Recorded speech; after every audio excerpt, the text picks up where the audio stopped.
They're very, very powerful remarks.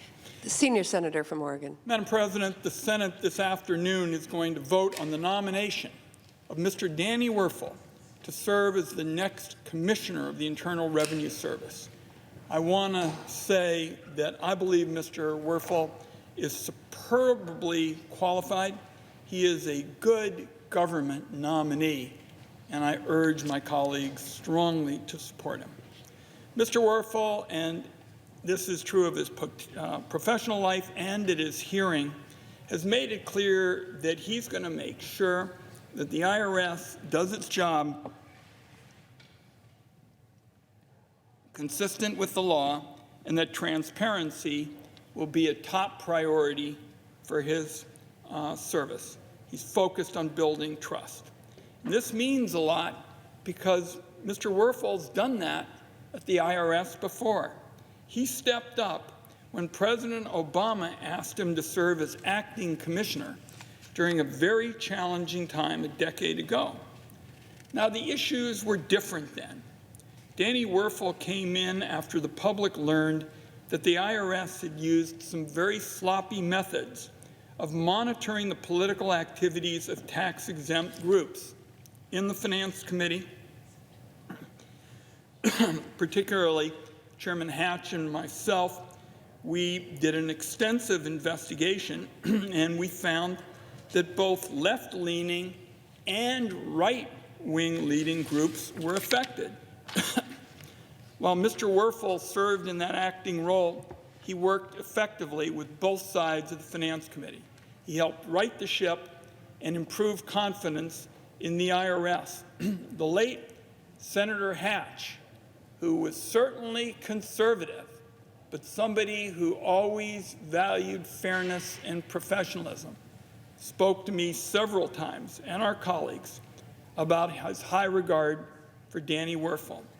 In my view, that is a big reason why Danny Werfel has bipartisan support today. A few comments on the big initiatives he's going to lead when he's confirmed.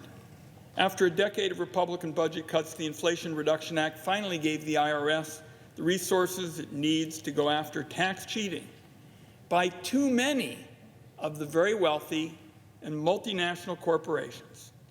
And it's in a position to improve customer service for everybody else, the vast majority of Americans who follow the law. I'll start with customer service, where the IRS is making significant improvements. Go back a few years and the IRS was able to answer only 11% of the phone calls it was receiving. In 2022, it was 13%. This time last year, there was a backlog of 24 million unresolved tax returns.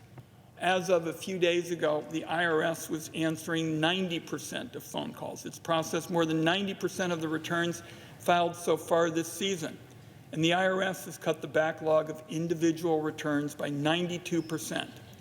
Now, they've achieved that spending about 1% of the IRA funding. In my view, that's a record that we ought to put a lot of focus on, because if it continues, it'll be a historic return on investment. We expect it to continue. We're counting on Mr. Werfel to maintain that progress. The long-term initiative is also stepping up the fight against, unfortunately, the fact is there are too many of those wealthy tax cheats and scofflaw corporations who rip off American taxpayers too easily today. And the Republican budget cuts over the years resulted in a double standard in tax enforcement. The IRS's ability to go after sophisticated, wealthy tax cheats, and they're employing armies of lawyers and accountants, was severely limited for years. The burden of tax audits shifted far too heavily onto working people in the middle class. And the reason that that was the case, Madam President, is for working people in Wisconsin and Oregon, nurses and firefighters and teachers. The government has most of the information about their life, so it's fairly straightforward if there is something to question there.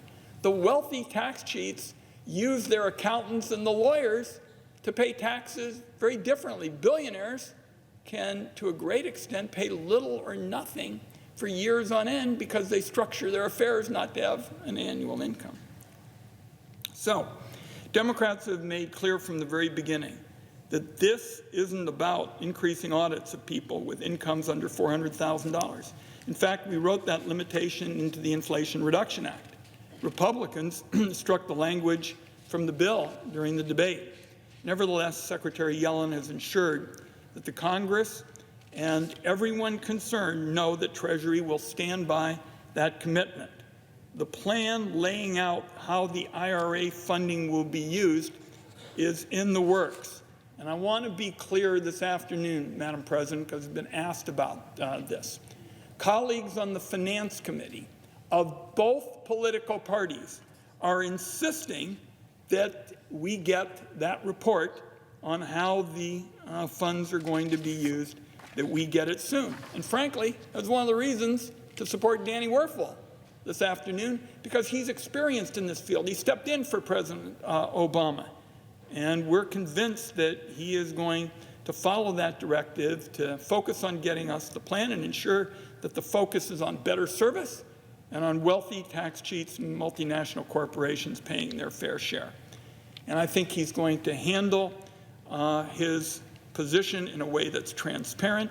He made it clear he would be open to talking to senators on both sides of the aisle, and that he would strongly favor protections for confidentiality of taxpayer data. That is the kind of good government approach that both sides of the aisle should support. So, this is a highly qualified, highly experienced nominee. He's the right choice to lead the IRS. He's earned bipartisan support. A number of our colleagues, both in the committee and here on the floor on both sides of the aisle, support him. I would just urge my colleagues this afternoon, I think we'll vote in a couple of hours, to strongly support his nomination.